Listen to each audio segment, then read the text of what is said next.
الشيطان الرجيم. بسم الله الرحمن الرحيم، والصلاة والسلام على رسول الله محمد ابن عبد الله وعلى آله وصحبه وسلم تسليما. بعد مسلمولو بعد مولمن كان جيبي دنيا داود رندين غامبيا كنا جانين غامبيا لبنتلا بافلالي كل عام وأنتم بخير. نا رئيسو ميا لونكو روضة المجالس الحاج بابا أبو بكر درامي أتفهم جاتو من جان سوتونو بري على نايبو بيجان نايب فلا شريف با نانو حيدرا مما على نايب فلان جانوتي أنين محمد الأمين يافا مما على نايب سبان جانوتي والبيبي جان أنين سوبريم إسلاميك كانسول من Gambia alfalu Gambia dina nyaton kolye min tombong banko nyinkan wala bina kibaro dilala karo nyin nakola koma aliyalo nyamin samosang nka banko be nga mol soto je min yalon ko ka nyinendiro ke karo nyinna nin karo la lo sabatita ka kankula banko moli muslimoli ya lon ka foko karo lo telefamallo وكم بنا مايكروفون ديلنا الشيخ لميمو فايس بريزيدنت روضة المجالس سيكون فايس بريزيدنت انين بريزيدنت اوف سوبريم اسلاميك كونسل بانكو نينكان بنا مايكروفون ديلا براي كبارو دي بانكو مولا نيم بادما لامن مار اتلمنا اورغنايزتي البادما ابو بكر جابي ولا كدياما ليجا مسنا مايكروفون دينا رئيس السلام عليكم ورحمة الله وبركاته.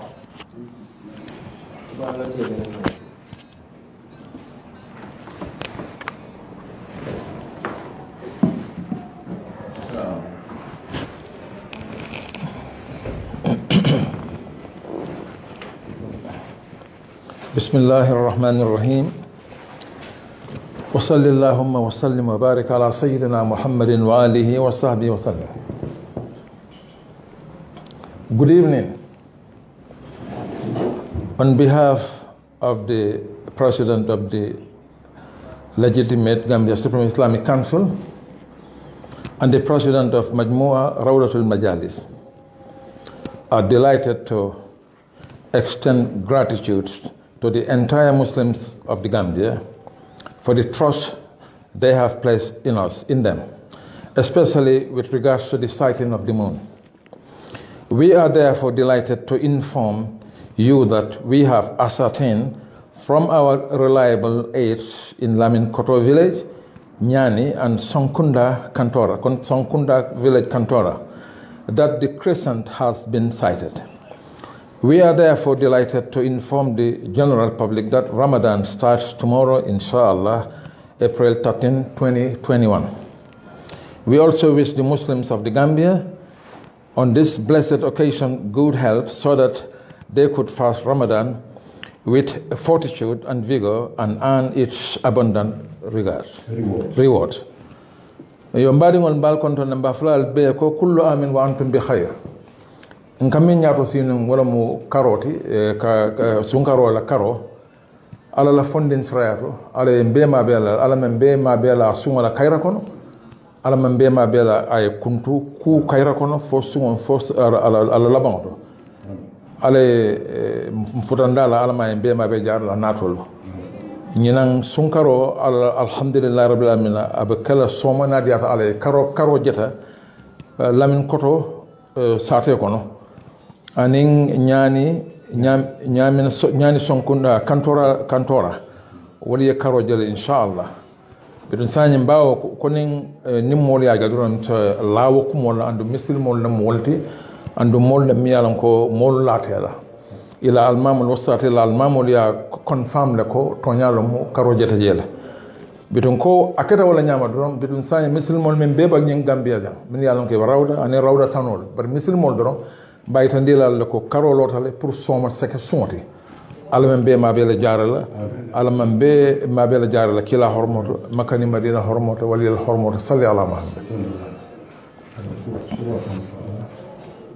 تفضل بسم الله. Assalamualaikum warahmatullahi taala wabarakatuh. Mbokki julliti Gambie yépp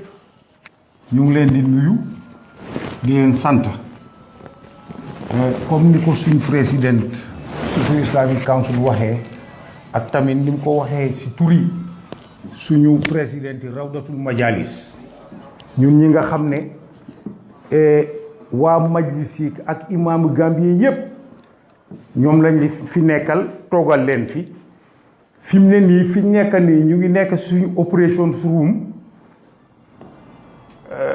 boo xam ne dañ ko taxawal pour séentu gëstu weer wu tedd bi mi Ramadan bi nga xam ne ci moom lañ jublu liñ leen di yëgal mooy ne suñuy nit ñi nga xam ne dañ leen óolu ñu nekk nit ñoo xam ne tamit dañ am ak ñoom kóllëre ñi nekk ci dëkk bi tudda Lamine-Koto ñaane ak tamit beneen dëkk bu tudda Sonkunda Kantora ay nit yoo xam dañuy liggéey ak ñoom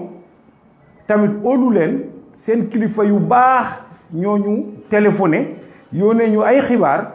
ci yeneen wasaa'il pour xamal ñu ne gis nañ weer wi te mbir mi comme ni ngeen ko xamee rek soo amee ay shuhud comme ni ñu ko xamee suñ diine bi ay shuhud adl ñoo xam ne dem leen óolu leen ci seen ne ay nit ñu jub lañ nit yu ragal yàlla lañ ñu ñëw wax la ne gis nañ weer wi li ñu war rek mooy ne ñu gëm li ñu wax ñun tamit ñu ngi leen di yëgal ne Rawdatul Majalis gëm na wax jooju mu leen di yëgal tamit ne ëllëg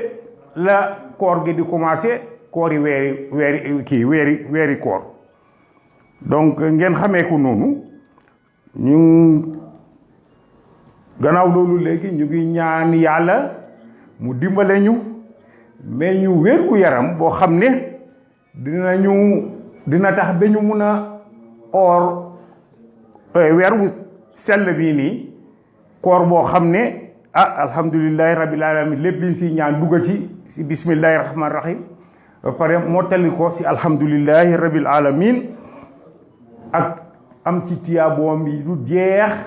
ba ñuy njëriñ fii ci àdduna si ak alaxira wa axiru daawana an alhamdulillahi rabbil alamin jërëjëf jëf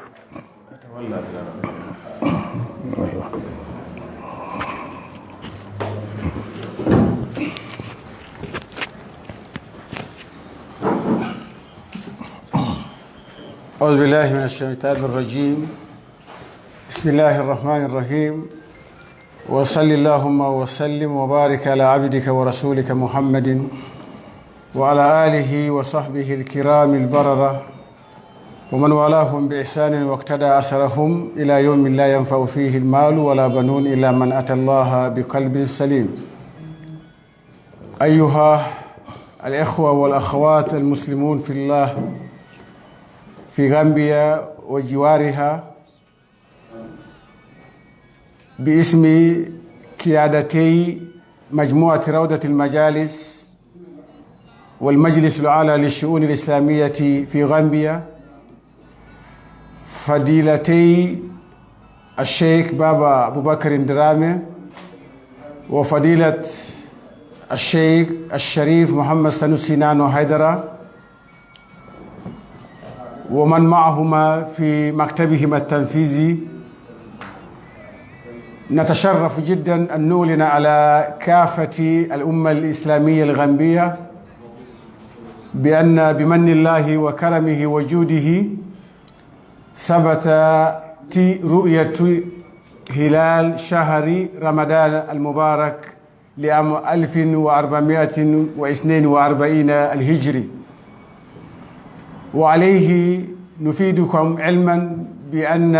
صوم هذا العام يقع غدا بإذن الله المنان، ونشكر ونهنئ كافة المسلمين في غامبيا وجوارها بحلول هذا الشهر المبارك، والذي نتمنى من الله عز وجل أن يبقينا على الصحة والعافية التامتان حتى نصومه من بدايته إلى نهايته. وكذلك نتمنى من الله عز وجل أن يجعله شهرا مقبولا عنده ويدع أعمالها في ميزان حسناتنا لينفعنا به في الدنيا والآخرة. وباختصار هذا الذي اطلعنا عليه من الأخبار التي تواترت إلينا من شتى بقاعات الدولة، والتي بعد تحققها ثبت أنها جاءت من ثقات وعدال، فعليه فغدا يوم الأول لصوم رمضان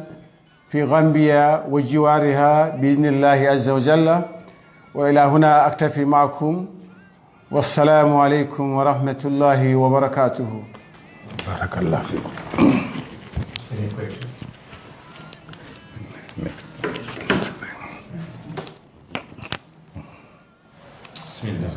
naje ko karo nyi finti zabe kono karo nyi atira fo alaje dula jamaati so latta karo nyi alaje muntole ani alaje wilya sede de la sede pour karo nyi na kodina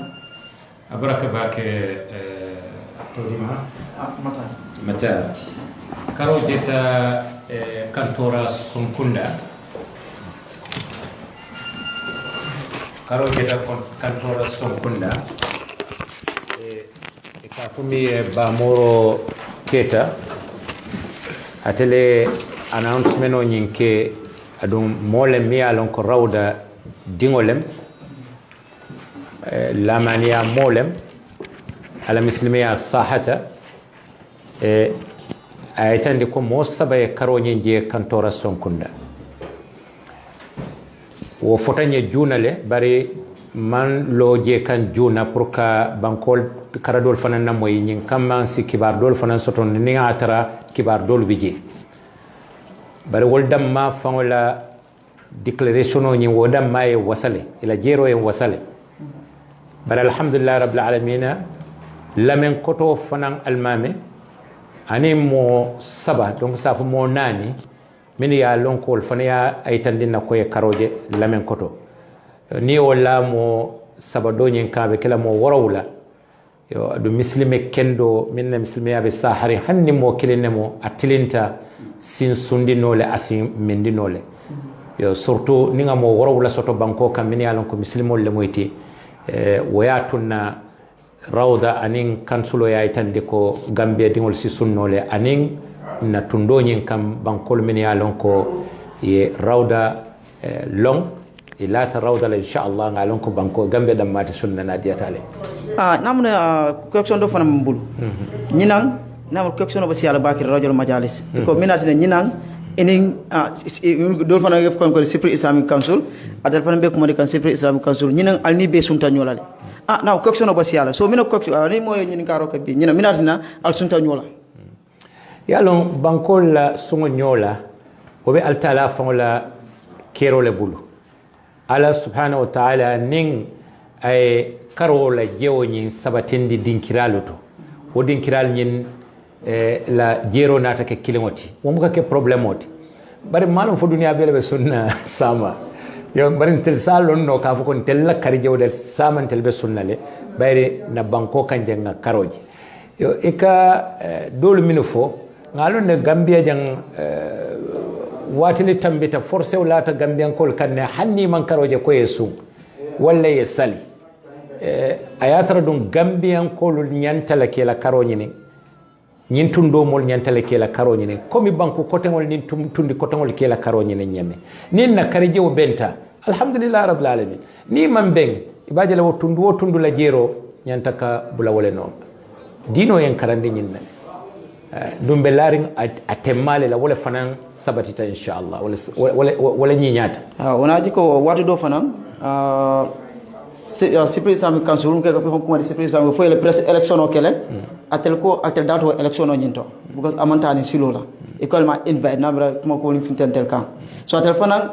ale la to mondro kele banaje ko yodol fana chance bo television oto e ko e karo jele suma bo sunnali so atel fana bi fana alfana ko ale karo jele alfana bo sunnali asa sani atel fulol kono jumale islam wala nyaton koti Supreme Islamic Council nyaton koti ñu fulol kono sa adis moment yalon matar ntelia folen seta nga fonfo nyim banko ka nyim banko president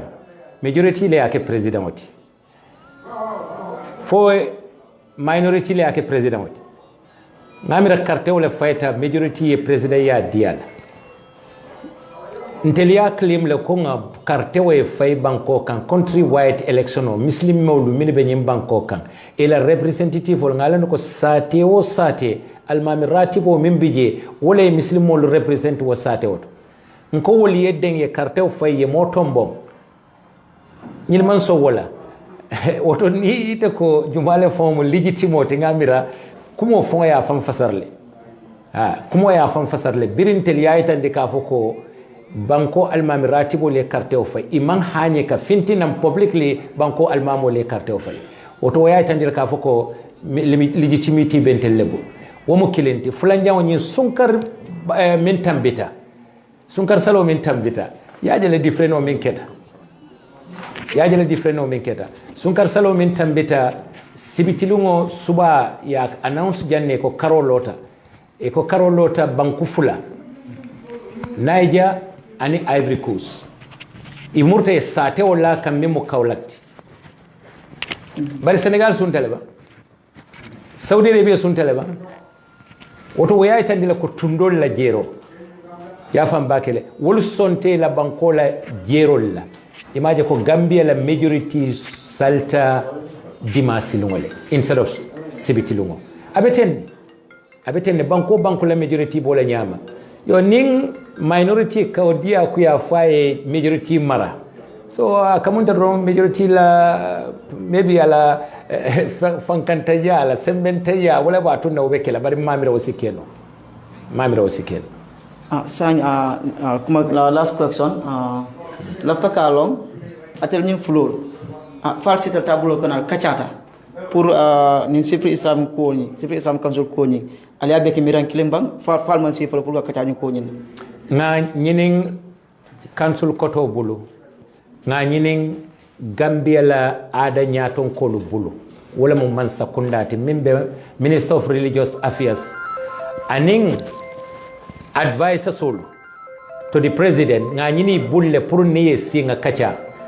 bari ajala ka fa kon telmo banko dingol minti man important ilafta ka wahabiya yale sembo warande nyim banko kan adu wahabiya dunia kono tellem di minority sect di dunia kono ya fam bakele i wuluta banko min fawo kan e ka banko lu finance pour nyen kama ila ke indoctrine ke la ideology jenjendi wo bankol kan wo banko nyim fango bi abe wahabiyal kele kan ngamiran tella ada nyaton kol mola understand ani wonten non ton non sita non kacata yemi nyinin ka kumata bake ko mandi kol kame foy ko wulo hanala ko mandi yala nyin ko yoy bo fono la nyim man sakunda do min botaje ya tarle kafu ba fula lebe nyim banko kan bari ye kumandile ye sinde kacata iketa kafu kilenti so ni nyin do man akeno oto be min keno la wala modiro majority yaay tandi be tan na karola banko molu sonta min de bulata min noma ini woleta